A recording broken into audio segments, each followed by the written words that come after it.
Mon frère m'a convaincu d'investir 200 000 $ de mon héritage dans le restaurant familial, avant de me licencier une semaine plus tard. Le sang ne te rend pas qualifié, s'est-il moqué devant ses amis. J'ai souri, lui ai souhaité bonne chance, puis j'ai discrètement franchi la dernière étape pour récupérer ce qui m'appartenait de droit. Sa chute a alors commencé. Le chèque a été encaissé un mardi matin de septembre, et j'ai regardé 200 000 $ disparaître de mon compte avec le genre de calme satisfaction qui découle d'une décision parfaitement juste. Brady m'avait déjà appelé 3 fois ce matin-là, sa voix crépitant d'excitation au téléphone alors que j'étais assise dans mon bureau à domicile, entouré de 15 années de récompenses marketing et de témoignages de clients qui représentaient tout ce que j'avais bâti à partir de rien. Linda, c'est en train d'arriver. L'argent est là, et je rencontre les entrepreneurs cet après-midi.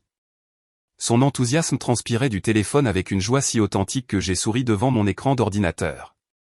Je n'arrive pas à croire que tu aies vraiment fait ça. Je n'arrive pas à croire que tu crois autant en moi. J'avais cru en lui plus que n'importe quelle banque ne l'avait voulu quand son crédit portait encore les stigmates du désastre de son food truck il y a 3 ans. Plus que nos parents quand ils lui ont suggéré de trouver un emploi stable plutôt que de courir après ses rêves culinaires. Je croyais en le frère qui avait passé notre enfance entière à créer des repas élaborés pour notre famille, transformant chaque fête en une démonstration de son talent naturel. Avant de continuer le parcours de Linda, je souhaite vous remercier de vous joindre à moi pour explorer des histoires sur la loyauté familiale et l'intégrité des affaires. Si vous croyez que la confiance et l'honnêteté devraient définir nos relations les plus proches, veuillez envisager de vous abonner pour soutenir ces récits significatifs. Voyons maintenant comment le monde de Linda va complètement changer. La somme représentait plus que de l'argent pour moi.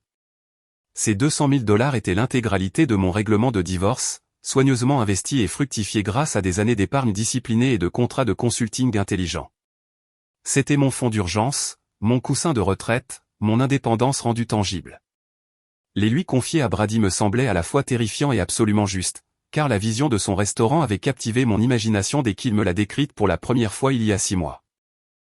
Nous étions assis dans ma cuisine ensoleillée un dimanche matin, Brady esquissant frénétiquement sur des serviettes en papier pendant que je préparais le café et essayais de suivre ses explications rapides. Son plan d'affaires était remarquablement approfondi pour quelqu'un que les banques avaient rejeté comme un rêveur. Il avait tout recherché, des coûts alimentaires aux tendances de restauration locale, identifié l'emplacement parfait et développé un menu qui équilibrait une cuisine ambitieuse avec des prix abordables. Regarde, Linda, je sais que ça semble fou, mais j'ai appris de toutes mes erreurs avec le food truck. Il avait étalé ses croquis sur ma table de cuisine, ses yeux sombres brillants de possibilités. Le problème avant, c'était d'essayer de tout faire seul. Cette fois, je veux un vrai partenaire, quelqu'un en qui j'ai une confiance totale, quelqu'un qui comprend les affaires comme je comprends la cuisine. Le partenariat qu'il proposait était élégant dans sa simplicité, mon investissement et mon expertise commerciale combinés à sa vision culinaire et à sa gestion opérationnelle, propriété égale, prise de décision partagée, compétences complémentaires. Il avait promis de s'occuper de tout ce qui concernait la nourriture et les opérations de cuisine, tandis que je gérerais le côté commercial, des négociations avec les fournisseurs à la planification du personnel. Nous partagerions les bénéfices en deux et bâtirions ensemble quelque chose qu'aucun de nous ne pourrait créer seul. Les mois qui suivirent furent probablement la période la plus productive et la plus agréable de ma vie d'adulte. Nous avons visité des lieux potentiels ensemble, Brady évaluant les agencements de cuisine pendant que j'analysais le flux de passants et les conditions de location. Nous avons passé d'innombrables heures dans les magasins d'articles de restauration, débattant de tout, des motifs des assiettes à la machine à café parfaite. L'enthousiasme de Brady pour la qualité était contagieux, et je me suis retrouvé à m'enthousiasmer sincèrement pour des détails que je n'avais jamais jugés importants. Nos week-ends matins sont devenus des séances de travail qui ressemblaient plus à des jeux. J'arrivais tôt sur le lieu choisi, café à la main, pour trouver Brady déjà là, mesurant les espaces et visualisant le placement des équipements. Nous avons peint les murs ensemble. Brady s'occupait des travaux de détail autour des fenêtres et des luminaires pendant que je gérais les grandes surfaces avec une efficacité rodée. Nos conversations pendant ces longues séances de peinture allaient de la planification du menu aux stratégies marketing, Brady s'adonnant occasionnellement à des démonstrations culinaires impromptues avec des ingrédients imaginaires. Les ampoules Edison Vintage étaient une idée de Brady, mais les trouver devint ma mission personnelle. J'ai passé 3 semaines à traquer le fournisseur parfait, quelqu'un capable de fournir suffisamment d'ampoules pour créer l'atmosphère chaleureuse et intime que Brady imaginait sans faire exploser notre budget d'éclairage. Quand elles sont finalement arrivées et que nous les avons installées ensemble, la transformation fut magique. L'éclairage de construction dure laissa place à une chaleur dorée qui rendit même notre blouse maculée de peinture élégante. L'attention aux détails de Brady s'étendait à chaque aspect de la conception du restaurant. Il a insisté pour tester des dizaines de verres à vin avant de sélectionner la forme parfaite pour nos cépages. Il a recherché des fermes locales et des producteurs artisanaux, nouant des relations avec des fournisseurs qui partageaient son engagement envers des ingrédients de qualité. Lorsque nous avons finalement trouvé le bon distributeur de vin, quelqu'un qui comprenait à la fois la qualité et les contraintes budgétaires, l'enthousiasme de Brady fut si sincère que je me suis senti fier de mes propres compétences de négociation d'une manière que je n'avais jamais ressentie avec des clients d'entreprise. La famille a accueilli notre projet avec un enthousiasme qui m'a surprise. Le cousin David, qui dirigeait sa propre agence de marketing, a proposé de concevoir nos supports promotionnels à prix coûtant et a passé des heures avec nous à développer l'identité visuelle du restaurant.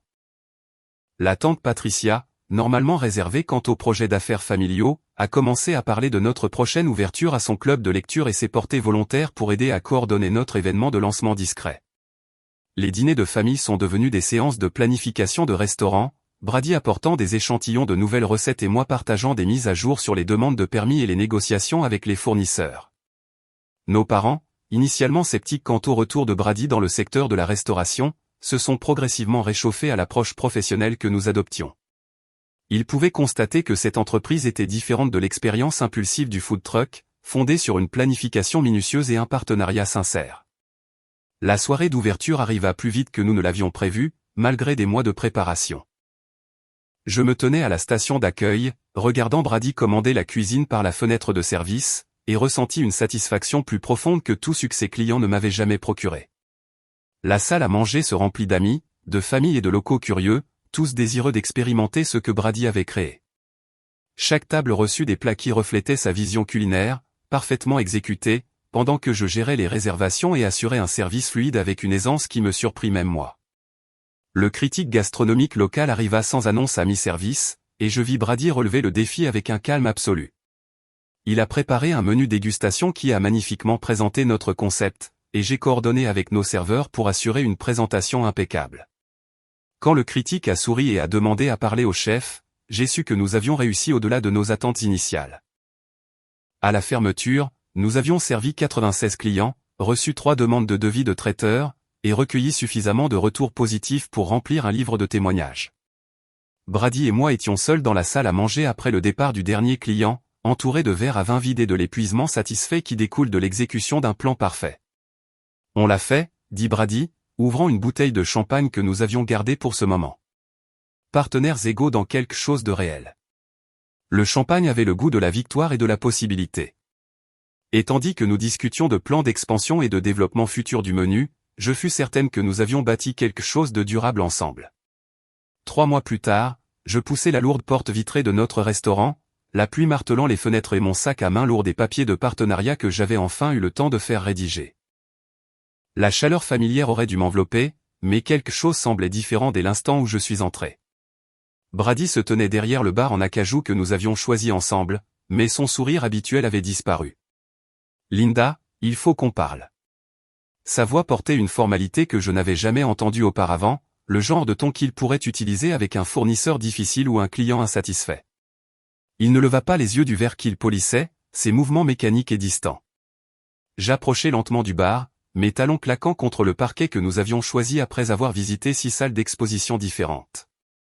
Le restaurant était vide à part nous, le service du dîner terminé, et le personnel renvoyé pour la soirée. C'était le moment idéal pour notre session de paperasse tant attendue, mais la posture de Brady irradiait une tension qui me serra l'estomac d'une anxiété inattendue. Bien sûr, j'ai apporté les documents de partenariat dont nous avons discuté. Je tapotai mon sac où se trouvaient les papiers légaux pliés et prêts à être signés. Jennifer a fait un excellent travail avec les termes. Tout ce dont nous avons convenu est clairement indiqué. Brady leva enfin les yeux et son expression me stoppa net. Ses yeux ne portaient aucune de la chaleur qui avait caractérisé notre relation de travail au cours de la dernière année. Au lieu de cela, je vis du calcul dans ce qui ressemblait de manière troublante à de la pitié. C'est ce dont je veux discuter. J'ai réfléchi à notre arrangement et j'ai décidé qu'il devait changer. Il posa le verre avec une précision délibérée, chaque mouvement contrôlé et final. Le problème, Linda, c'est que je veux te racheter. Les mots semblèrent résonner dans la salle à manger vide, rebondissant contre les luminaires en ampoule Edison que nous avions installés ensemble et les murs en briques apparentes que j'avais personnellement négociés avec 3 entrepreneurs différents. Me racheter, comme si j'étais un investisseur anonyme plutôt que son égal dans la création de ce rêve. Je suis désolé, qu'est-ce que tu viens de dire? Ma voix me parut étrange, plus haute et plus tendue que d'habitude. Mes mains commencèrent à trembler et je serrai mon sac plus fort pour cacher ma réaction. Je te rembourserai les 200 000, bien sûr, avec intérêt, mais j'ai réalisé qu'avoir un partenaire complique les choses d'une manière que je n'avais pas anticipée. Le ton de Brady resta professionnel, comme s'il discutait de la commande de produits hebdomadaires plutôt que de démanteler tout ce que nous avions construit ensemble. Ce doit être mon restaurant, ma vision, ma responsabilité. La salle à manger familière sembla soudainement étrangère, comme un décor de cinéma conçu pour ressembler à notre restaurant, mais manquant d'un élément essentiel qui le rendait réel. Je regardai Brady, cherchant dans son visage un signe que c'était une blague élaborée ou un test quelconque. Le frère qui m'avait remercié en larmes le soir de l'ouverture semblait avoir été remplacé par un étranger portant son visage. Brady, nous avons un accord. Tu m'as promis un partenariat égal en échange de mon investissement. Je l'ai enregistré sur mon téléphone. Je fouillai mon appareil, mes doigts maladroits par le choc et la panique montante. Son rire fut sec et inconnu. Un enregistrement, Linda.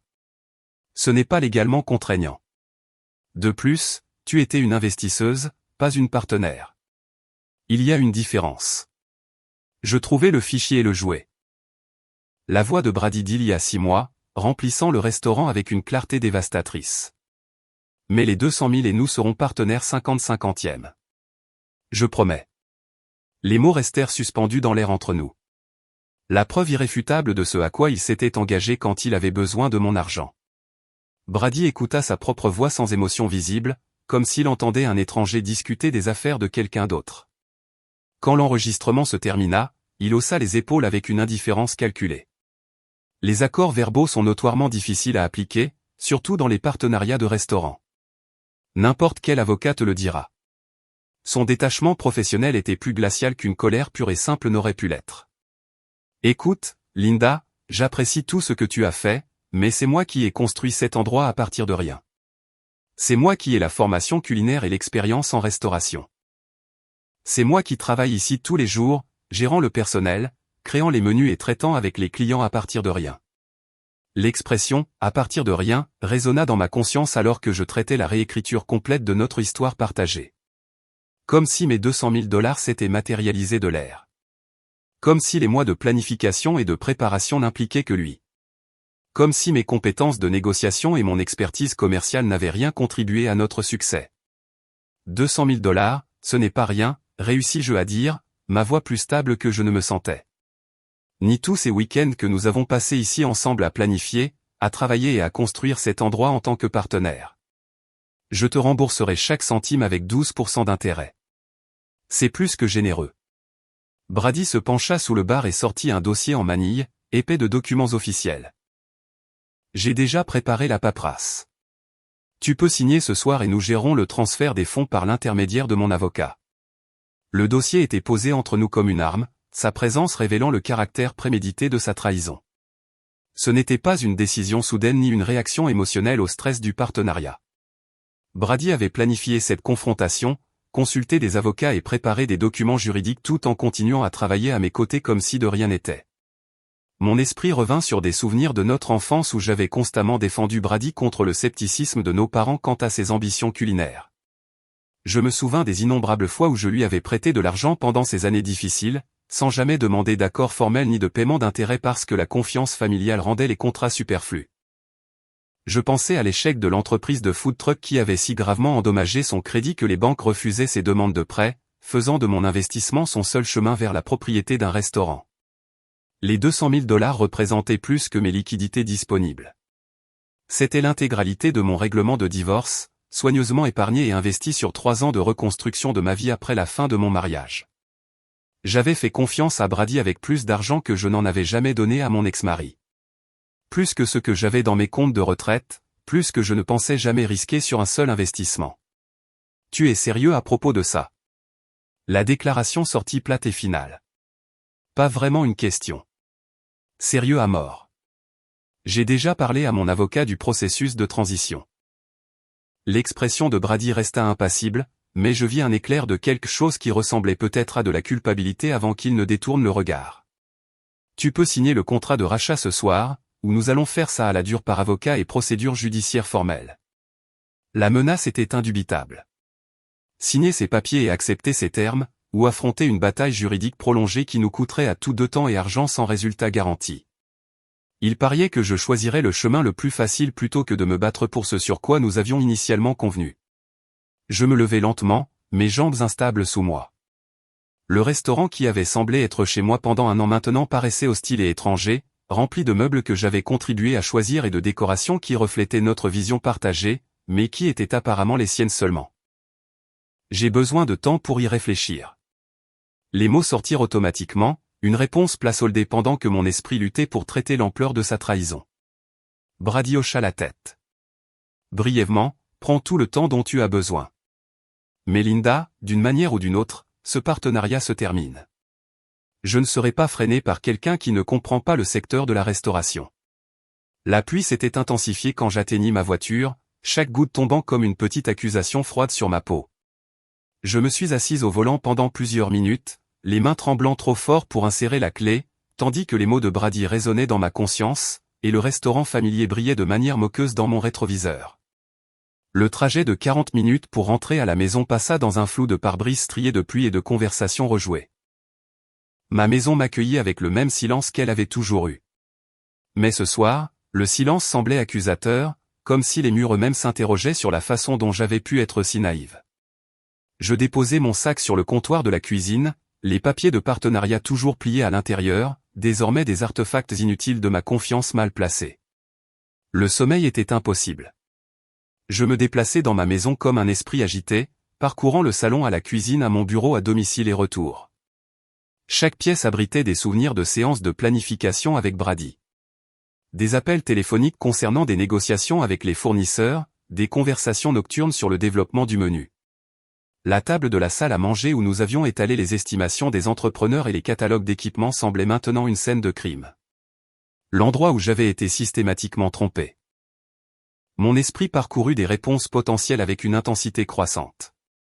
La confrontation immédiate plaisait à la rage qui brûlait dans ma poitrine. Je pourrais retourner au restaurant demain matin, apporter des témoins, et lui demander d'honorer notre accord devant son personnel et ses clients. L'humiliation publique pourrait le faire reconsidérer sa position, mais elle détruirait aussi toute possibilité de travailler ensemble professionnellement. L'action en justice offrait la satisfaction d'une vindication formelle, mais les avertissements de Jennifer de mes procédures de divorce résonnaient dans ma mémoire. Les partenariats de restaurants étaient notoirement complexes, et les accords verbaux créaient des défis probatoires qui pouvaient faire traîner les litiges pendant des années. Même si je gagnais, la victoire pourrait coûter la destruction de l'entreprise dans laquelle nous avions tous deux investi. L'exposition publique me tentait avec sa justice rapide. Je pourrais contacter le journal économique local qui avait présenté l'histoire de succès de Brady, leur fournir la conversation enregistrée, et regarder sa réputation s'effondrer sous le poids de la fraude documentée. La pensée de son embarras procurait une satisfaction momentanée, mais elle éliminerait aussi toute chance de récupérer mon investissement ou de maintenir les relations familiales. L'intervention familiale représentait l'option la plus attrayante initialement. Nos parents m'avaient toujours fait confiance pour résoudre les conflits entre leurs enfants, et ils seraient certainement horrifiés d'apprendre la trahison de Brady. Mais les impliqués transformeraient un litige commercial en une crise familiale, potentiellement endommageant des relations qui allaient bien au-delà de mon conflit avec Brady. Vers 3 heures du matin, je me retrouvais à remettre en question non seulement la trahison de Brady, mais aussi mon propre jugement. Comment avais-je manqué les signes de son vrai caractère? Y avait-il eu des moments pendant notre partenariat où son égoïsme transparaissait? Je revins sur des mois de conversation, cherchant des indices que j'avais négligés, des avertissements que j'avais ignorés, des moments où son masque avait glissé. À l'aube, j'appelai Jennifer depuis ma cuisine, où Brady avait esquissé pour la première fois la vision de son restaurant sur des serviettes il y a 6 mois.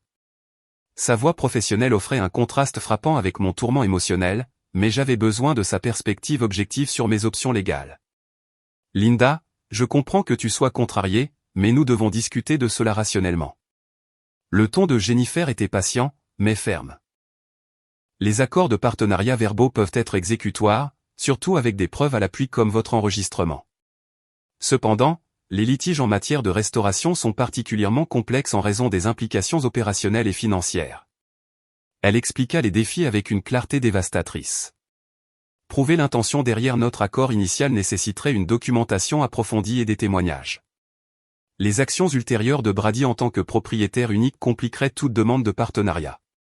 Le processus de litige pourrait facilement consommer 2 ans de frais juridiques qui dépasseraient mon investissement initial.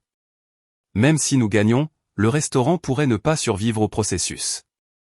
Jennifer poursuivit, les partenariats commerciaux qui se terminent devant les tribunaux se remettent rarement sur le plan opérationnel. Vous pourriez vous retrouver avec une victoire judiciaire et un actif sans valeur. La conversation me força à affronter une réalité inconfortable. Une victoire judiciaire pourrait s'avérer coûteuse, détruisant l'entreprise tout en offrant une satisfaction creuse. Le détachement professionnel de Jennifer souligna à quel point cette trahison était profondément personnelle, s'étendant bien au-delà des simples considérations financières pour aborder les questions de confiance, de loyauté et de liens familiaux. Après avoir terminé l'appel, je décidai de contacter le cousin David, espérant que son expertise marketing pourrait apporter un éclairage sur la stratégie commerciale de Brady. Ce que je découvris à la place fut une autre couche de trahison qui me laissa remettre en question tout ce que je pensais savoir sur le caractère de mon frère. « Linda, je suis contente que tu aies appelé, » dit David, sa voix portant une tension inconfortable que j'avais remarquée lors de récentes réunions de famille. « Brady a mentionné que tu avais des désaccords concernant l'arrangement du restaurant. » Le choix méticuleux des mots m'alerte immédiatement. « Qu'est-ce qu'il t'a dit exactement ?» L'hésitation de David confirma mes soupçons avant qu'il ne parle. « Il a dit que tu essayais de revendiquer une propriété au-delà de ce que tu avais réellement investi. Que tu voulais du crédit pour son travail acharné juste parce que tu avais écrit un chèque. » Les mots piquèrent avec leur cruauté calculée. Brady n'avait pas seulement volé mon partenariat, mais avait préempté les relations familiales en me faisant passer pour une opportuniste avide. La nature systématique de sa tromperie devint claire alors que David continuait d'expliquer les conversations qu'ils avaient eues ces dernières semaines. Selon la version de Brady, j'avais fourni un prêt plutôt qu'un investissement de partenariat et j'essayais maintenant de me faufiler vers une propriété imméritée. Il s'était présenté comme la victime de ma prétendue cupidité, un chef travailleur exploité par sa sœur exigeante. Les mensonges étaient suffisamment sophistiqués pour paraître plausibles, en particulier pour les membres de la famille qui manquaient de connaissances détaillées de nos arrangements commerciaux. « David, ce n'est pas du tout ce qui s'est passé, » dis-je, ma voix tendue par une colère contrôlée. J'ai des enregistrements de notre accord initial. Brady m'a promis un partenariat égal en échange de mon investissement. Le silence du côté de David s'étira inconfortablement avant qu'il ne réponde. Linda, je ne veux pas être impliqué dans des disputes d'affaires familiales, mais Brady semblait vraiment frustré par la situation. La conversation se termina maladroitement, me laissant à traiter l'étendue complète de la manipulation de Brady. Il n'avait pas seulement trahi notre partenariat, mais avait systématiquement sapé ma position au sein de notre famille élargie. La froideur récente de la tante Patricia lors des réunions de famille prenait maintenant tout son sens, tout comme les subtils changements dans la façon dont les proches interagissaient avec moi lors de visites récentes. La tromperie de Brady s'étendait bien au-delà de notre relation commerciale à une manipulation calculée des dynamiques familiales. Il avait anticipé mes réponses potentielles et neutralisé préventivement le soutien familial en se positionnant comme la victime de ma prétendue cupidité. La sophistication de sa stratégie révéla un niveau de préméditation qui rendit sa trahison encore plus dévastatrice. Alors que la lumière du matin emplissait ma cuisine, je réalisais que les réponses conventionnelles seraient inadéquates face à l'ampleur de ce que Brady avait fait. Il avait volé mon partenariat, réécrit notre histoire partagée et empoisonné les relations familiales par une tromperie systématique. Toute réponse que je choisirais devrait égaler sa trahison méthodique par des conséquences tout aussi stratégiques. La solution qui émergea me sembla à la fois patiente et inévitable. Je deviendrais l'ombre de Brady, documentant ses mensonges et ses contradictions tout en sapant systématiquement les fondations de malhonnêteté sur lesquelles il avait bâti son succès. Plutôt que de le détruire immédiatement, je le laisserais profiter pleinement de sa victoire volée avant de révéler son instabilité fondamentale. La stratégie plaisait à mon sens de la justice poétique. Brady avait utilisé mon investissement pour bâtir son empire de restaurant tout en effaçant mes contributions du récit. J'utiliserais son propre succès contre lui, laissant ses mensonges s'accumuler jusqu'à ce que leur poids devienne insoutenable.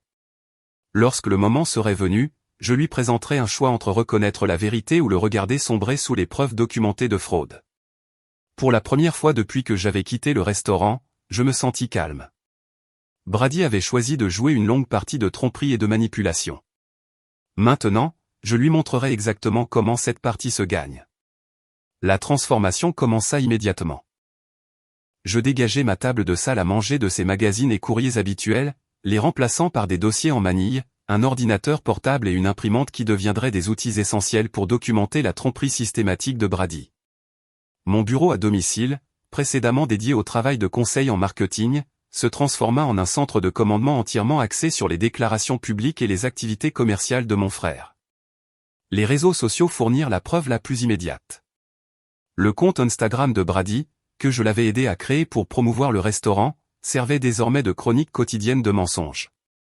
Chaque publication célébrant ma vision ou mon restaurant devenait une capture d'écran enregistrée dans mon archive numérique croissante. Ces légendes utilisaient constamment des pronoms singuliers, décrivant les innovations de menus et les décisions commerciales comme ses réalisations uniques. Les photos elles-mêmes racontaient l'histoire qu'il voulait que le monde croie, un entrepreneur solo qui avait bâti son succès par la détermination individuelle et le talent culinaire. Facebook donna encore plus de contenu dommageable. La page professionnelle de Brady présentait une section à propos qui décrivait l'histoire de la création du restaurant en termes qui effaçaient complètement mon implication.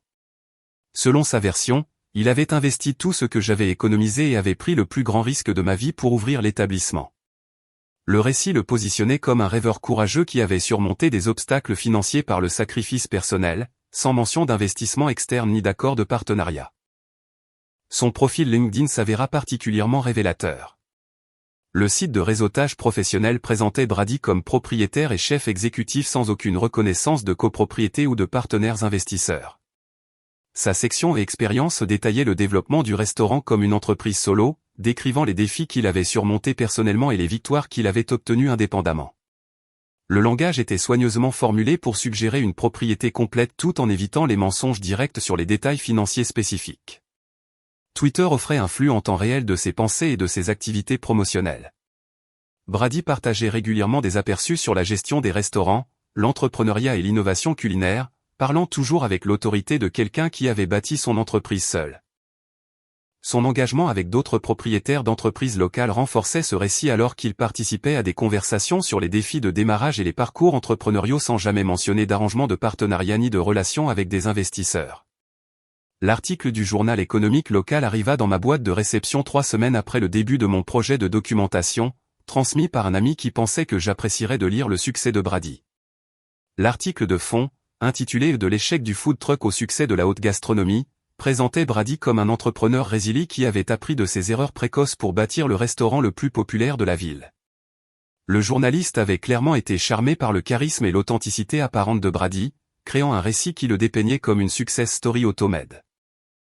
Le mensonge le plus dommageable de l'article apparaissait dans son premier paragraphe. Brady Chin a investi ses économies de toute une vie, soit $200 000, pour transformer un ancien espace de vente au détail en la destination gastronomique sophistiquée qui fait parler la ville. Le montant exact était particulièrement choquant, car il représentait exactement la somme que j'avais fournie pour notre partenariat. Brady n'avait pas seulement volé le crédit de mon investissement, mais s'était approprié les détails financiers précis comme preuve de son sacrifice personnel. La photographie d'accompagnement montrait Brady debout avec confiance derrière le bar en acajou que nous avions choisi ensemble. Son expression transmettait la satisfaction tranquille de quelqu'un qui avait réalisé ses rêves par le travail acharné et la détermination. L'image m'aurait ému de fierté il y a 6 mois, mais elle ressemblait maintenant à une preuve de fraude calculée. Chaque élément visible sur la photo représentait des choix que nous avions faits ensemble, des achats financés par mon investissement, des décisions de conception qui reflétaient notre vision collaborative. J'ai imprimé plusieurs copies de l'article et les ajouté à ma collection croissante de preuves. La crédibilité du business journal rendrait les mensonges de Brady particulièrement dommageables lorsque la vérité finirait par éclater. Les leaders d'entreprises locales et les clients potentiels avaient formé leur opinion sur le restaurant sur la base de ce récit frauduleux, rendant toute correction future à la fois plus nécessaire et plus dévastatrice pour la réputation de Brady. Ma collecte de renseignements s'étendit au-delà de la documentation numérique. Le marché fermier du samedi matin devint une destination régulière, pas seulement pour mes propres courses, mais pour observer les interactions de Brady avec les fournisseurs. Je me positionnais à des endroits stratégiques où je pouvais entendre les conversations sans paraître écouté aux portes, apprenant ses relations avec les fournisseurs et ses pratiques de paiement. Le comportement de Brady sur ces marchés révéla des aspects de son caractère que j'avais précédemment négligés. Il parlait aux fournisseurs avec l'autorité décontractée de quelqu'un habitué à être le seul décideur, ne mentionnant jamais d'accord de partenariat ou de propriété partagée. Ces conversations se concentraient entièrement sur ses préférences personnelles et ses besoins commerciaux individuels, renforçant le récit qu'il opérait indépendamment. Les magasins de vin offrirent une autre source de renseignements. Le processus de sélection de Brady était méticuleux et personnel, reflétant son expertise réelle dans l'accord des vins avec ses créations culinaires. Cependant, ses interactions avec les propriétaires de magasins le positionnaient constamment comme le seul propriétaire du restaurant. Il discutait des décisions d'inventaire et des contraintes budgétaires comme étant ses préoccupations exclusives, n'acknowledging jamais que ses choix pourraient impliquer une consultation avec un partenaire ou une responsabilité financière partagée. Les événements de réseautage professionnel offrirent la vue la plus complète de la persona publique de Brady. Les réunions de la chambre de commerce, les rassemblements d'associations de restaurants et les conférences de l'industrie fournirent des lieux où il pouvait établir des relations avec d'autres propriétaires d'entreprises tout en renforçant son identité d'entrepreneur solo. J'ai commencé à assister moi-même à ces événements, non pas en tant que sa partenaire commercial, mais en tant que professionnel local intéressé à soutenir le commerce communautaire. Ma présence à ces rassemblements servit plusieurs objectifs. Cela me permit d'observer le style de réseautage de Brady tout en établissant ma propre visibilité au sein de la communauté des affaires. D'autres participants devinrent progressivement conscients de moi en tant que sœur de Brady, créant des opportunités de conversation décontractées sur le restaurant et la fierté de notre famille pour sa réussite. Ces interactions fournirent des renseignements précieux sur la façon dont Brady se présentait à ses pairs tout en me positionnant pour des conversations futures sur la structure de propriété réelle du restaurant. Les réunions de famille devinrent des exercices d'observation attentive et de communication stratégique. La froideur continue de la tante Patricia confirma que la manipulation de Brady avait réussi à empoisonner sa perception de moi. Ces interactions étaient polies mais distantes, manquant de la chaleur qui avait caractérisé notre relation pendant des décennies. Lors de conversations sur le restaurant, elle adressait ses questions et commentaires exclusivement à Brady, me traitant comme une figure périphérique plutôt que quelqu'un ayant une connaissance intime de l'entreprise. Le cousin David s'avéra plus compliqué à naviguer. Son expertise marketing le rendait précieux pour les efforts promotionnels de Brady, mais cela signifiait aussi qu'il avait accès à des informations détaillées sur les opérations et le positionnement du restaurant. Le comportement de David suggérait un conflit interne entre sa relation professionnelle avec Brady et sa loyauté personnelle envers notre famille élargie. Ces conversations portaient des tensions subtiles indiquant qu'il était mal à l'aise avec la situation, mais réticent à prendre parti dans ce qu'il percevait comme un différend commercial entre frères et sœurs. J'ai conservé des notes minutieuses sur chaque interaction familiale, documentant les manières spécifiques dont les mensonges de Brady avaient influencé les relations et identifiant les membres de la famille qui restaient neutres ou potentiellement favorables. Ces observations deviendraient cruciales lorsque le moment serait venu de présenter la vérité, car je devrais comprendre quelles relations pourraient être réparées et lesquelles pourraient nécessiter une intervention plus poussée. Le processus de documentation apporta des bénéfices émotionnels inattendus aux côtés de sa valeur stratégique. La collecte et l'organisation méthodique des preuves créèrent une distance psychologique par rapport à la douleur immédiate de la trahison de Brady. Chaque nouvel élément de contenu frauduleux devint une donnée plutôt qu'une blessure personnelle, me permettant de maintenir l'objectivité clinique nécessaire à la planification à long terme. À la fin de mon premier mois de surveillance, j'avais accumulé un portefeuille complet de la tromperie de Brady. Les preuves révélèrent non seulement des mensonges individuels, mais un schéma systématique de fraude qui s'étendait sur plusieurs plateformes et audiences. Brady n'avait pas simplement omis de créditer mes contributions. Il avait activement construit une histoire alternative qui le positionnait comme le seul architecte de notre succès partagé. La première conversation eut lieu presque par accident. Je choisissais des tomates chez Madame Henderson quand elle mentionna à quel point elle aimait travailler avec Brady, louant son engagement envers les ingrédients de qualité et ses commandes régulières. L'ouverture semblait naturelle, alors je la saisis. Il a toujours été passionné par la cuisine, dis-je, pesant une tomate heirloom parfaitement mûre dans ma paume. Je suis tellement fier que mon investissement l'ait aidé à réaliser enfin son rêve. Les mains de Madame Henderson s'arrêtèrent sur son étalage de courgettes d'été. Votre investissement ? Le coût de démarrage du restaurant. 200 000 $, c'est une somme considérable, mais voir sa réussite fait que chaque centime en vaut la peine. Je gardai mon ton léger et conversationnel, comme on pourrait discuter de toute entreprise familiale. Oh, elle arrangea les courgettes avec une attention inhabituelle aux détails. Brady a mentionné qu'il avait économisé pendant des années pour ouvrir le restaurant. Eh bien, les investissements familiaux sont toujours des économies d'une certaine manière, n'est-ce pas? Je souris chaleureusement. J'ai juste parfois peur qu'il ne me rappelle pas aussi rapidement concernant notre partenariat. Vous savez à quel point les propriétaires de restaurants peuvent être occupés. Le mot partenariat resta suspendu entre nous comme un point d'interrogation. Madame Henderson hocha lentement la tête, mais son expression portait une nouvelle incertitude. J'achetai mes tomates et partis, sachant que de petites graines de doute poussaient souvent dans des directions inattendues.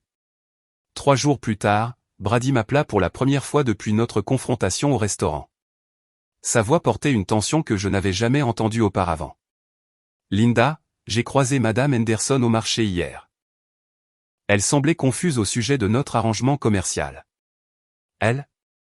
J'espère que je n'ai rien dit d'inapproprié quand nous avons parlé. Je suis juste tellement fier de ce que nous avons construit ensemble.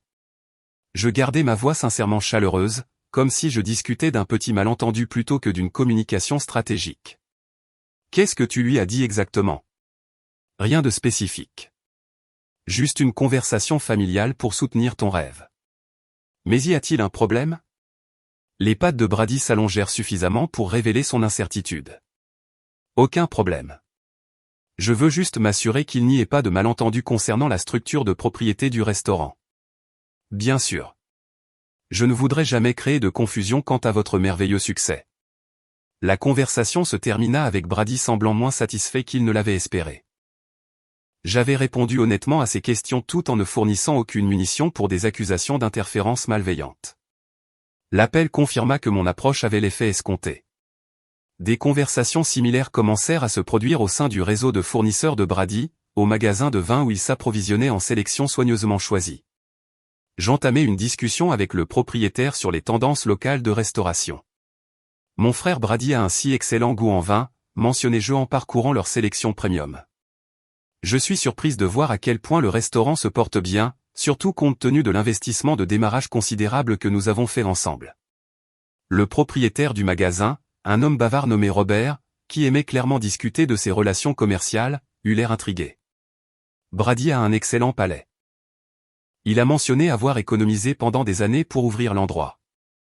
Le soutien familial rend ses rêves possibles, n'est-ce pas? Bien que je doive admettre, je suis un peu préoccupé ces derniers temps par le fait que notre communication concernant le partenariat ne soit pas aussi claire qu'elle le devrait. L'attention de Robert s'aiguisa au mot partenariat. Je pouvais le voir passer mentalement en revue ses conversations avec Brady, cherchant des détails qui semblaient soudain importants. En 2 semaines, les effets devinrent visibles. Madame Henderson commença à demander le paiement à la livraison plutôt qu'à prolonger ses habituels 30 jours. Robert commença à demander des paiements partiels à l'avance sur les commandes de vin importantes. Ces changements reflétaient non pas des mesures punitives, mais la prudence naturelle des gens d'affaires qui avaient entendu des informations contradictoires sur la structure financière de leurs clients. La trésorerie de Brady, précédemment gérable grâce à des arrangements de crédit fournisseurs standards, se resserra notablement. Je l'observais lors de mes visites soigneusement planifiées dans son écosystème professionnel, notant le stress subtil qui apparaissait dans ses interactions avec les fournisseurs. Ces conversations devinrent plus axées sur les calendriers de paiement et moins sur la création de relations collaboratives qui avaient caractérisé ses interactions antérieures avec les fournisseurs. Les réunions de famille offrirent des lieux parfaits pour renforcer mon récit tout en maintenant une parfaite déniabilité plausible. Le dîner du dimanche chez nos parents devint une occasion stratégique déguisée en interaction familiale normale. Brady, le restaurant avait l'air absolument bondé le week-end dernier, dis-je, lui passant la purée de pommes de terre que notre mère avait préparée. Je suis juste tellement fier que mon investissement ait aidé à réaliser ta vision. Le mot investissement fut choisi avec soin pour son exactitude et son impact.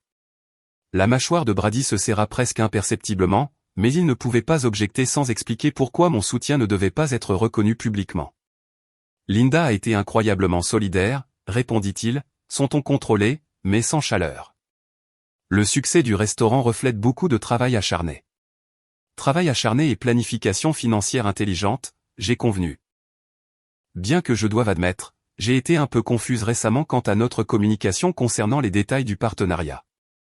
J'espère juste que nous pourrons nous asseoir et clarifier tout bientôt.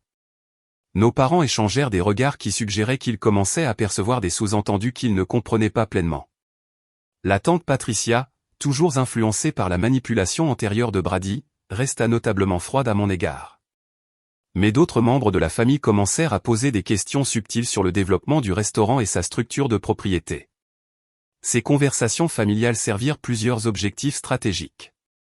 Elles établirent des témoins à mon récit constant sur le partenariat et l'investissement. Elles créèrent des opportunités d'observer les réactions de Brady sous pression sociale. Le plus important, elles me positionnèrent comme quelqu'un cherchant clarification plutôt que quelqu'un faisant des accusations, maintenant mon autorité morale tout au long du conflit en développement. La pression psychologique sur Brady devint de plus en plus visible au cours du mois suivant. Sa posture lors des événements de réseautage passa de l'entrepreneuriat confiant à la gestion défensive. Ses interactions avec les fournisseurs nécessitèrent plus d'attention au calendrier et aux termes de paiement plutôt qu'à la qualité des produits et à la création de relations. J'observais ces changements à des distances stratégiques, sans jamais m'insérer directement dans ses opérations commerciales, mais en laissant les conséquences de sa propre malhonnêteté créer une tension croissante. Le succès de Brady continua, mais le fondement des mensonges nécessita un entretien constant qui détourna l'énergie de la croissance et de l'innovation. Son épuisement devint apparent de manière subtile qui échappa probablement aux observateurs occasionnels, mais était évident pour quelqu'un qui le connaissait depuis l'enfance. La confiance facile qui avait caractérisé sa persona publique durant les premiers mois du restaurant céda la place à une lassitude contrôlée. Ses sourires lors des événements de réseautage semblaient plus calculés que spontanés. Ses conversations avec les membres de la famille portaient des undertones d'irritation qui suggéraient qu'il se sentait sous pression de plusieurs directions. Le plus révélateur, Brady commença à éviter les situations où il pourrait me rencontrer de manière inattendue. Les réunions de famille auxquelles il avait auparavant participé avec enthousiasme devinrent des obligations qu'il remplissait avec une efficacité digne. Ses réponses aux questions occasionnelles sur les opérations du restaurant devinrent plus courtes et plus défensives, manquant le détail fier qui avait caractérisé ses explications antérieures. La campagne obtenait exactement la pression psychologique que j'avais envisagée sans franchir aucune limite éthique. Je ne répandais pas de mensonges ni ne faisais de fausses accusations. Au lieu de cela, je partageais des informations exactes sur mon rôle dans le développement du restaurant tout en exprimant une préoccupation sincère quant à notre statut de partenariat flou. L'inconfort croissant de Brady reflétait les conséquences naturelles de la construction du succès sur un fondement de tromperie systématique. Ses fournisseurs réagissaient simplement aux informations contradictoires en exerçant une prudence commerciale raisonnable. Les membres de la famille étaient naturellement confus par les incohérences dans les histoires qu'ils entendaient. Le stress de Brady résultait de l'énergie nécessaire pour maintenir plusieurs versions de la vérité plutôt que d'une attaque malveillante contre son caractère. À la fin du deuxième mois, le récit soigneusement élaboré de Brady commença à nécessiter plus d'entretien que ses opérations commerciales réelles. La simplicité élégante de son identité d'entrepreneur solo avait été remplacée par le défi complexe de gérer des informations contradictoires tout en maintenant des relations professionnelles et l'harmonie familiale. Je continuais à observer ces développements avec une satisfaction patiente. Sachant que Brady approchait du point de rupture où maintenir sa tromperie deviendrait plus coûteux que de reconnaître la vérité. 5 mois de pression soigneuse avaient créé exactement les conditions vers lesquelles j'avais travaillé. Le monde de Brady se refermait simultanément de plusieurs directions, et je pouvais voir le fardeau que cela lui imposait lors de mes observations stratégiques. L'entrepreneur confiant qui m'avait trahi en février se déplaçait désormais dans sa routine quotidienne avec la tension prudente de quelqu'un gérant trop de relations fragiles simultanément. La situation des fournisseurs avait évolué au-delà du simple calendrier de paiement vers un réseau de négociations complexes qui consumait une attention croissante de Brady. Madame Henderson ne livrait plus simplement de produits à temps. Chaque transaction nécessitait une confirmation avancée et un paiement immédiat. Le distributeur de vin avait mis en place une politique exigeant un paiement partiel anticipé sur les commandes supérieures à $500, invoquant des politiques de crédit évolutives qui, chacun le comprenait, signifiaient une incertitude quant à la stabilité financière du restaurant. Plus préoccupant pour Brady, les répercussions que ces changements avaient créées dans l'ensemble de son réseau de fournisseurs. D'autres fournisseurs, entendant parler de conditions de paiement modifiées par le biais des réseaux d'entreprises de petites villes, avaient commencé à faire preuve d'une prudence similaire. La boulangerie qui fournissait du pain frais tous les jours exigeait maintenant un paiement hebdomadaire plutôt qu'une facturation mensuelle. Le fournisseur de fromage spécialisé demandait des références avant d'accorder des conditions de crédit. La ferme biologique qui fournissait des légumes de saison sur des accords verbaux voulait soudainement des contrats écrits avec des calendriers de paiement clairs. Ces changements individuels auraient pu être gérables, mais leur impact collectif a mis à rude épreuve la trésorerie et la gestion du temps de Brady. Les relations qui fonctionnaient en douceur grâce à la confiance mutuelle nécessitaient désormais une attention et une négociation constante. Brady se retrouva à passer les matinées au téléphone avec les fournisseurs, des moments qui étaient auparavant consacrés au développement du menu et à la préparation de la cuisine. Le personnel avait commencé à percevoir la tension sous-jacente sans en comprendre la source. J'ai observé cela lors de mes visites périodiques au restaurant, notant comment les serveurs échangeaient des regards lorsque la voix de Brady portait une irritation aiguë pendant les périodes de service chargées. Les assistants de cuisine se déplaçaient avec une efficacité prudente, reconnaissant que leur patron était sous un stress inhabituel, mais incapable d'en identifier la raison. Les dynamiques familiales ajoutèrent une autre couche de pression que Brady peinait à naviguer. Nos parents avaient commencé à poser des questions plus directes sur la structure de propriété du restaurant, incités par mes références constantes au partenariat et à l'investissement lors des réunions de famille. Ils ne prenaient pas parti dans ce qu'ils percevaient comme un différend commercial entre frères et sœurs, mais leur confusion face aux informations contradictoires créait un stress supplémentaire pour Brady.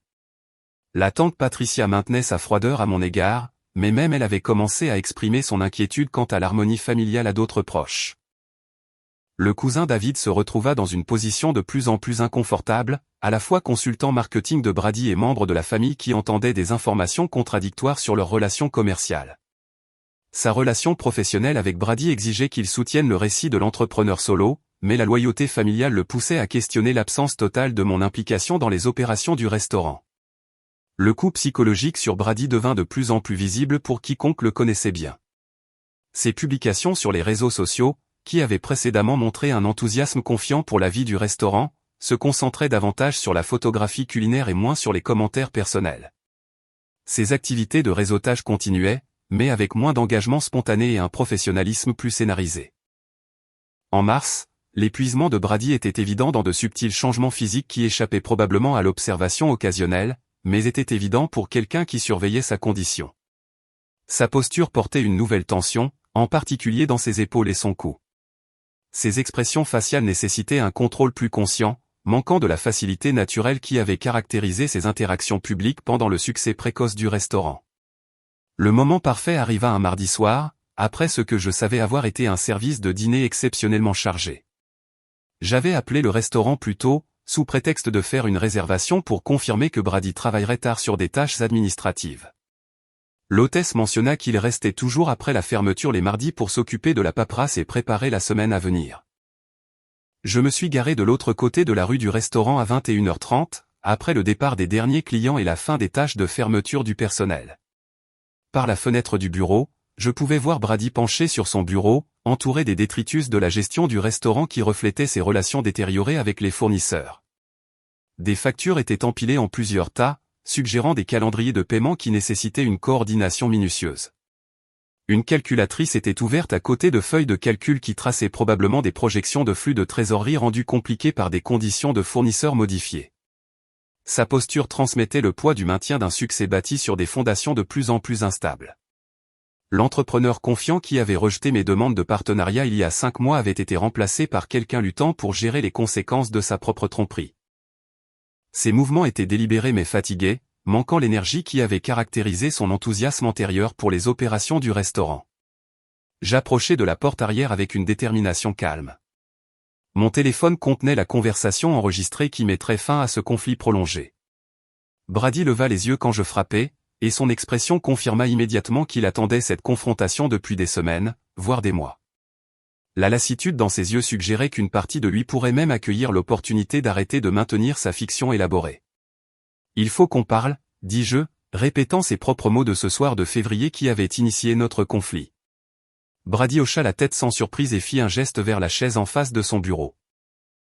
Le bureau semblait plus petit que je ne m'en souvenais, encombré par les preuves des défis de gestion qui avaient remplacé sa confiance opérationnelle antérieure.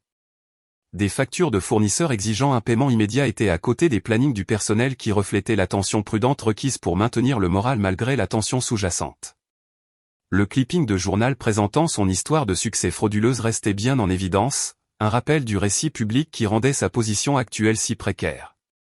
Je m'installai sur la chaise avec une compo sur délibéré, notant comment la tension visible de Brady contrastait avec ma propre préparation calme. Cette conversation représentait l'aboutissement de 5 mois de stratégie patiente, et j'avais l'intention de contrôler son rythme et sa direction dès le début. « Tu as l'air fatigué », observai-je, sincèrement préoccupé malgré notre conflit. « Gérer un restaurant demande beaucoup de travail. Ça a été difficile dernièrement, admit Brady, sa voix portant une lassitude qui le surprit probablement par son honnêteté. Les relations avec les fournisseurs sont devenues plus compliquées que prévu. J'imagine bien. Je posai mon téléphone sur le bureau entre nous, l'appareil qui contenait la preuve de sa promesse initiale. Brady, nous savons tous les deux pourquoi je suis ici. Ses yeux se fixèrent sur le téléphone avec la reconnaissance de quelqu'un qui avait redouté ce moment tout en espérant simultanément qu'il arriverait.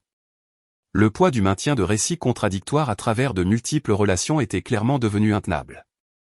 J'appuyai sur lecture sans commentaire supplémentaire, laissant la propre voix de Brady d'il y a 6 mois remplir le petit bureau avec une clarté dévastatrice, mais les 200 000 et nous serons partenaires 50-50e. Je promets. Brady ferma les yeux et se pencha en arrière sur sa chaise, son langage corporel exprimant une résignation totale. Quand il rouvrit les yeux, quelque chose de fondamental avait changé dans son expression.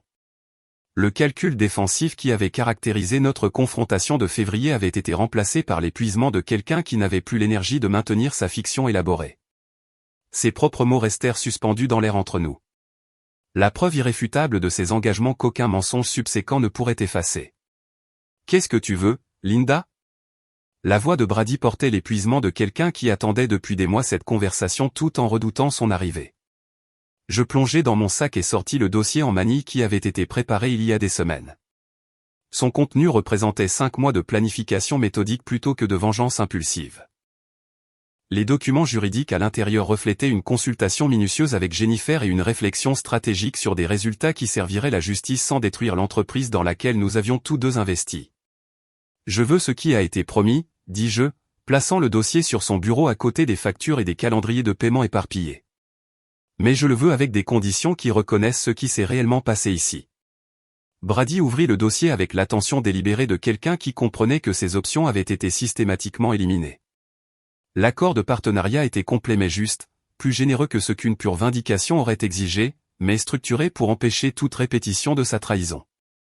60/40e, expliquai-je pendant que ses yeux descendaient les documents. Je reçois la majorité de la propriété en reconnaissance de mon investissement en capital et de votre tentative de fraude.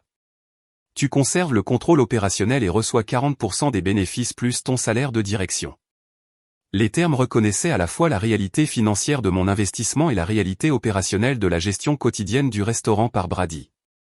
Il continuerait à diriger la cuisine et à superviser le personnel, mais dans un cadre qui reconnaissait mon rôle de partenaire financier principal plutôt que d'investisseur périphérique. Brady continua à lire, son attention se concentrant sur les sections qui décrivaient nos responsabilités et nos autorités respectives. L'accord lui accordait une autonomie totale sur le développement du menu, les opérations de cuisine et la gestion du personnel, tout en exigeant mon approbation pour les engagements financiers majeurs, les changements de fournisseurs ou les plans d'expansion. La structure équilibrait l'efficacité opérationnelle avec la protection financière. « Et si je refuse ces termes ?» demanda-t-il, bien que son ton suggère qu'il comprenait déjà les conséquences. Je me penchai légèrement en avant, maintenant le calme qui avait caractérisé notre conversation entière. Alors je prends cet enregistrement à tous ceux qui comptent. La banque qui a approuvé ton prêt commercial sur la base de déclarations concernant ton investissement en capital. Le journal économique qui a présenté ton histoire de succès entrepreneurial. Chaque client qui croit soutenir un homme d'affaires local honnête. La menace ne fut pas délivrée avec colère ou satisfaction, mais avec la certitude mesurée de quelqu'un qui avait passé des mois à se préparer à tous les résultats possibles. Les mensonges systématiques de Brady avaient créé des vulnérabilités qui rendaient l'exposition publique dévastatrice, particulièrement dans une petite ville où le succès des restaurants dépendait de la confiance de la communauté et de la réputation personnelle. Ton crédit auprès des fournisseurs est déjà tendu à cause des questions soulevées par mes conversations, poursuivis-je. Une révélation publique de fraude éliminerait tout goodwill restant. Le restaurant serait vide en quelques semaines et ta carrière culinaire serait terminée définitivement.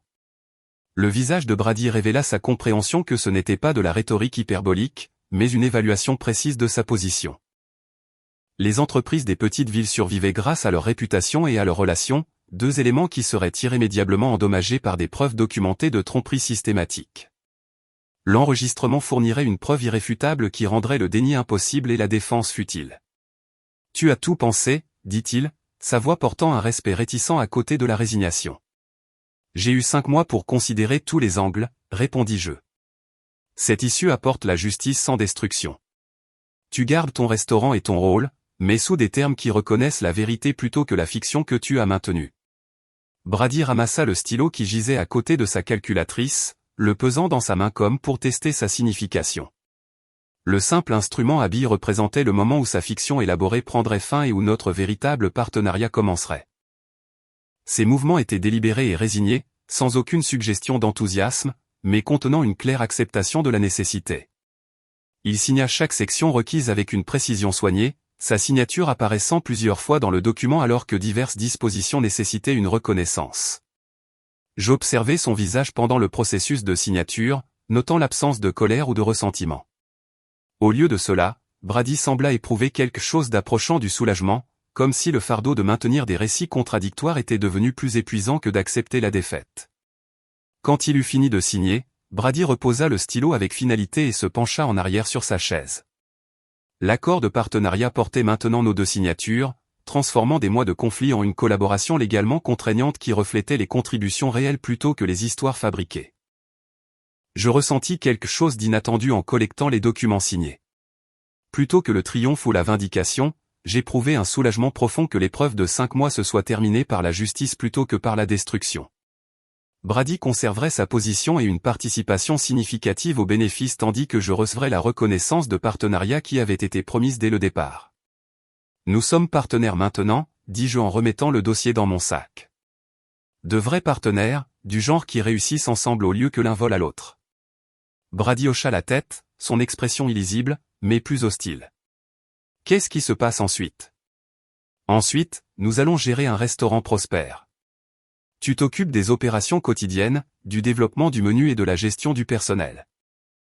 Je m'occupe de la supervision financière, de la planification stratégique et des relations avec les fournisseurs majeurs.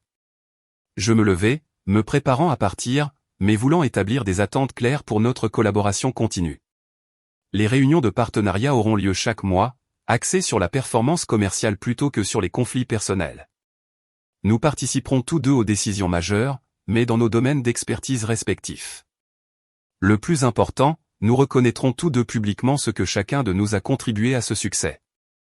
Brady resta assis alors que je me dirigeais vers la porte, traitant sa nouvelle réalité avec l'attention prudente de quelqu'un s'adaptant à des circonstances fondamentalement modifiées.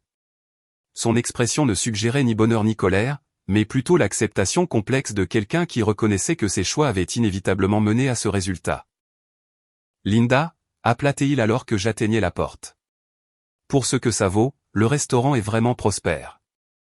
Nous avons tous deux bâti quelque chose de valable ici. » Je me retournai pour lui faire face, notant la première déclaration sincère qu'il avait faite sur nos contributions partagées depuis plus de 5 mois. Oui, nous l'avons fait. Maintenant, nous pouvons tous deux revendiquer ce que nous avons réellement accompli. L'air tardif était vif sur ma peau alors que je marchais vers ma voiture.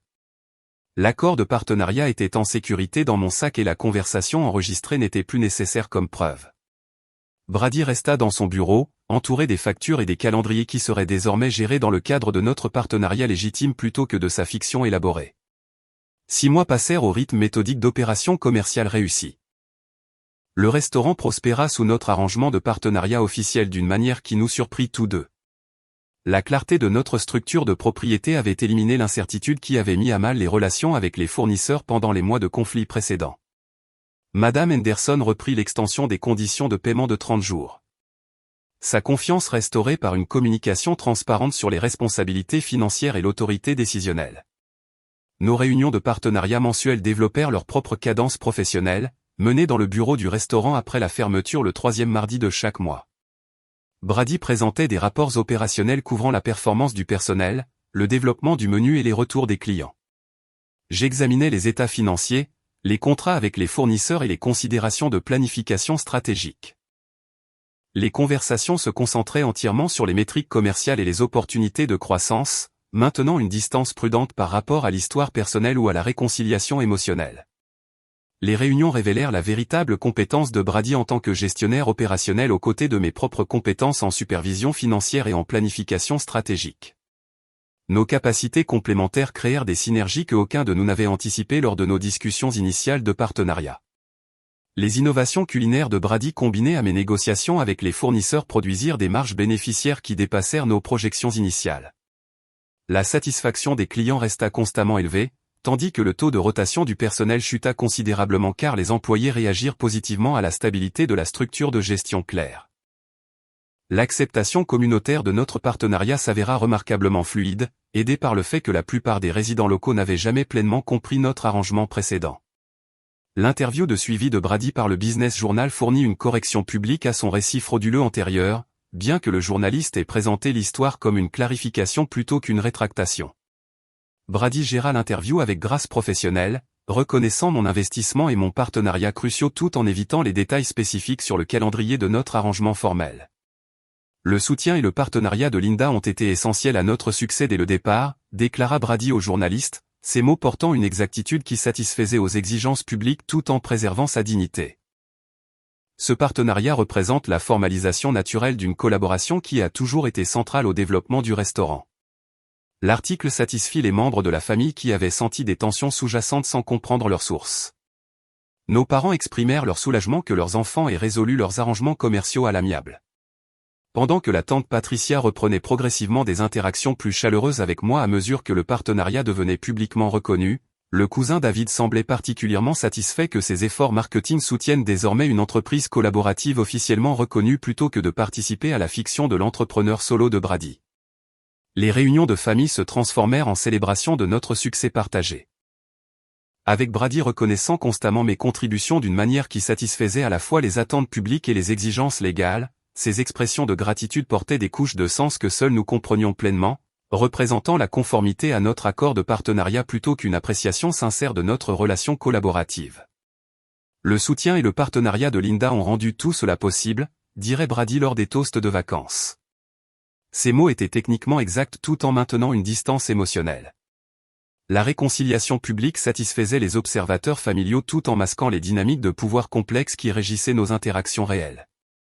Pourtant, sous la surface du succès professionnel, des tensions non résolues restèrent clairement visibles pour quiconque nous connaissait bien. Brady remplissait ses obligations de partenariat avec une compétence méticuleuse, mais son attitude suggérait quelqu'un opérant dans des contraintes plutôt qu'embrassant la collaboration. Ces interactions avec moi portaient la politesse prudente de relations diplomatiques entre des nations qui maintiennent la paix sans amitié. J'observais l'état psychologique de Brady lors de nos réunions mensuelles et de nos apparitions publiques, notant son excellence professionnelle aux côtés de ce qui semblait être de la résignation plutôt que de l'enthousiasme pour notre partenariat. Il semblait considérer notre arrangement comme un emprisonnement élégant qui assurait le succès financier tout en limitant son autonomie. Chaque décision qui nécessitait mon approbation, chaque réunion mensuelle qui révisait sa performance, chaque reconnaissance publique de mon rôle servait de rappel de son contrôle diminué sur l'entreprise qu'il avait tenté de revendiquer exclusivement. Son ressentiment ne fut jamais exprimé directement, mais il apparut de manière subtile qui échappa probablement à l'observation occasionnelle. Les innovations de menu de Brady continuèrent avec la même créativité et la même qualité qui avaient établi la réputation du restaurant. Mais ses explications lors des réunions de partenariat manquaient l'enthousiasme passionné qu'il avait montré lors de notre collaboration initiale. Il discutait des nouveaux plats et des changements saisonniers avec une compétence professionnelle plutôt qu'un enthousiasme personnel, comme s'il se distanciait émotionnellement du travail qui n'était plus entièrement le sien. Les membres du personnel me posaient occasionnellement des questions sur le comportement plus réservé de Brady, se demandant si les pressions de la gestion de restaurant affectaient sa chaleur et son énergie habituelle.